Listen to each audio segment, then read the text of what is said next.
एक कहावत है कि मेढक को चाहिए सोने की ईंट, छलांग नाले में ही लगाएगा।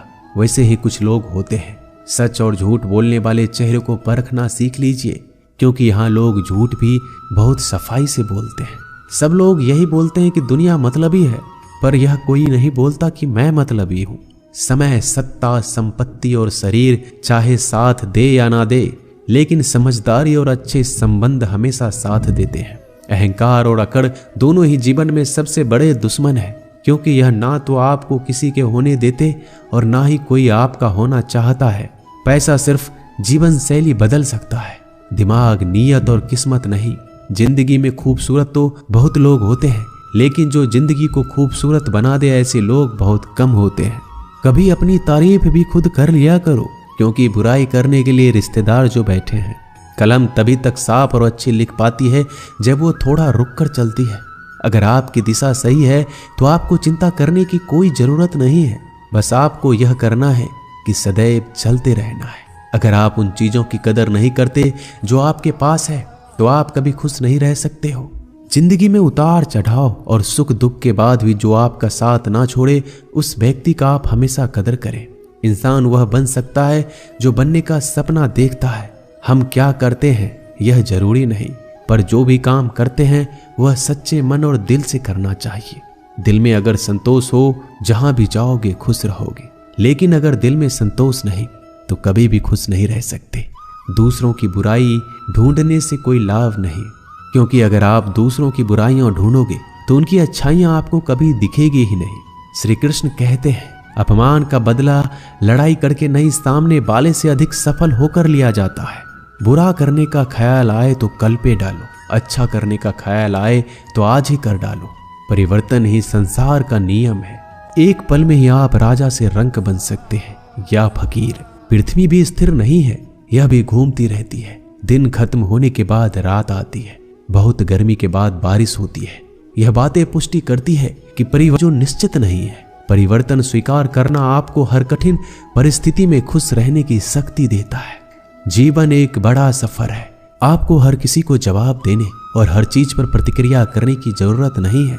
यदि समय तुम्हारा इंतजार नहीं करता तो तुम सही समय का इंतजार क्यों करते हो? स्मरण रहे, जो समय चल रहा है वही तुम्हारे लिए बेहतर समय है। जीवन में संकट आने पर निराश होने की आवश्यकता नहीं है। उनसे नफरत करने की भी जरूरत नहीं है, क्योंकि कठिनाइयों के कारण हम मजबूत होते हैं। कठिनाइयां हमें जीना सिखाती है। इसके अलावा हमारी हिम्मत और आत्मविश्वास को बढ़ाती है। हमारे अंदर छिपी हुई ताकत और क्षमताओं को प्रदर्शित करने के लिए एक अच्छा मौका देती है। समस्या का समाधान इस बात पर निर्भर करता है कि हमारा सलाहकार कौन है। ये बहुत महत्वपूर्ण है, क्योंकि दुर्योधन शकुनी से सलाह लेता था और अर्जुन श्री कृष्ण से। शंका का कोई इलाज नहीं, चरित्र का कोई प्रमाण नहीं, मौन से अच्छा कोई साधन नहीं और शब्द से तीखा कोई बाण नहीं। ऊंचा उठना है तो अपने अंदर के अहंकार को निकालकर स्वयं को हल्का कर लीजिए, क्योंकि ऊंचा वही उठता है जो हल्का होता है। इच्छाओं का कभी अंत नहीं होता। अगर आपकी एक इच्छा पूरी होती है तो दूसरी इच्छा तुरंत जन्म ले लेती है। कोई नहीं देगा तेरा साथ यहाँ, तुझे लड़ना भी खुद है और संभलना भी खुद है। अहंकार और संस्कार में फर्क है। अहंकार दूसरों को झुकाकर खुश होता है, संस्कार स्वयं झुककर खुश होता है। बीता हुआ कल जीवन को समझाने का एक अच्छा मौका है और आने वाला कल जीवन को जीने का एक दूसरा मौका है। हर किसी की मित्रता के पीछे कोई ना कोई कारण छिपा होता है। यह सबसे बड़ा सत्य है और यह सत्य हकीकत भी है। वक्त से पहले मिली चीजें अपना मूल्य खो देती है और वक्त के बाद मिली चीजें अपना महत्व। इस दुनिया में जहां लोग थोड़ी सी मुश्किलों से हार मान लेते हैं, वहां अगर आप थोड़ा सा हिम्मत करेंगे तो जीत आपकी होगी। मुझे तेरी हाथों की लकीरों पर नहीं, बल्कि हाथ की लकीरों को बनाने वाले पे भरोसा है। हमारे जीवन में जो कुछ होता है उसका कारण हम खुद हैं। हम ही अपनी परिस्थितियों के लिए खुद जिम्मेदार होते हैं। यह बात मानना थोड़ा मुश्किल है, पर यही सत्य है। अगर आप मौके की तलाश में हो तो आप गलत हो, क्योंकि मौका मिलता नहीं, बनाना पड़ता है।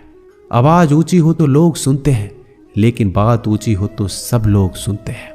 जो हुआ अच्छे के लिए हुआ, जो हो रहा है वो भी अच्छे के लिए हो रहा है, जो होगा वो भी अच्छे के लिए होगा।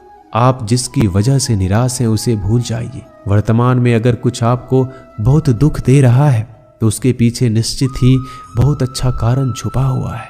इसलिए ना भविष्य ना ही पिछले बीते हुए समय के बारे में सोचिए। आपके पास वर्तमान है, उसका आनंद उठाइए।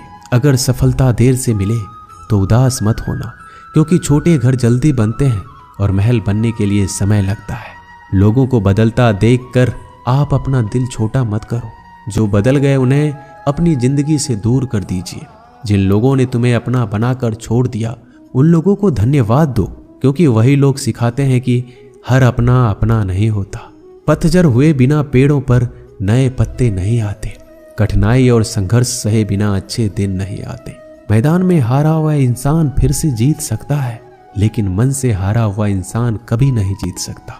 एक समय की बात है, एक बहुत ही महान संत अपने शिष्यों के साथ बैठे हुए थे और उन्हें उपदेश दे रहे थे। तभी उन्होंने अपने शिष्यों से कहा, क्रोध इंसान का सबसे बड़ा दुश्मन है। क्रोध करने वाले व्यक्ति खुद को हानि पहुंचाता है, लेकिन दूसरों को भी हानि पहुंचाता है। वह प्रतिशोध की आग में जलता है और अपने जीवन को बर्बाद करता है।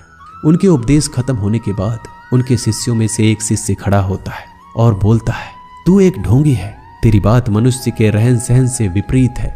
तू जो भी कहता है उसे अपने जीवन में अनुसरण नहीं करता और दूसरों को यह सब करने के लिए कहता है।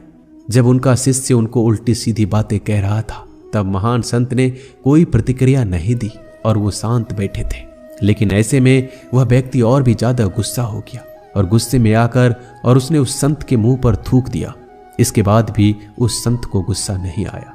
वो शांत थे। उन्होंने अपने चेहरे से थूक को पोंछा और चुपचाप बैठ गए। यह सब देखकर उस शिष्य को समझ नहीं आ रहा था कि वह क्या करेगा। गुस्से में आकर वह उस जगह को छोड़कर चला गया। अगले दिन घर पहुंचा। जैसे ही वह अपने घर पहुंचा उसका दिमाग शांत हो चुका था। दिमाग के शांत होते ही उसे इस बात का एहसास हुआ कि उसने कितनी बड़ी गलती की है। उससे पाप हुआ है। वह खुद को मन ही मन कहने लगा कि मैंने क्या कर दिया। मैंने एक महान संत का अपमान किया है। ऐसा पाप मैं कैसे कर सकता हूँ। मैंने बहुत बड़ी गलती कर दी। मुझे जाकर उनसे माफी मांगनी होगी। यह कहकर वह तुरंत ही संत के पास चला गया। लेकिन वह संत उस स्थान पर नहीं थे। ऐसे में वह शिष्य जगह जगह भटक कर खोजने लगा। जैसे ही वह संत मिले उनके पैरों में गिर गया और उनसे कहने लगा, मुझे माफ कर दीजिए। मुझसे गलती हो गई। मैंने आपका अपमान किया है। मैंने बड़ा पाप किया है। यह सब देखकर संत ने उससे कहा, शांत हो जाओ। क्या बात है मुझे बताओ। उस महान संत के यह पूछने पर वह शिष्य चौंक गया। वह सोचने लगा कि गुरुदेव मुझे कैसे भूल सकते हैं। मैंने तो उनका अपमान किया था। यह सोचकर उस शिष्य ने संत से पूछा, मैं वही शिष्य हूँ जिसने कल आपका अपमान किया था और आप इतनी जल्दी मुझे भूल गए। उस महान संत ने जवाब दिया, हमें कल की बातों को कल में ही छोड़ देनी चाहिए। वह अच्छा हो या बुरा उसके बारे में बार बार विचार नहीं करना चाहिए। मैं बीती हुई बातों को पीछे छोड़कर आगे चलता हूँ और ऐसा ही हम सबको भी करना चाहिए। दोस्तों, आशा करते हैं कि आपको ये वीडियो अच्छा लगा होगा। वीडियो को शेयर जरूर कीजिएगा। मिलते हैं जल्दी एक नए ज्ञानवर्धक वीडियो में। धन्यवाद।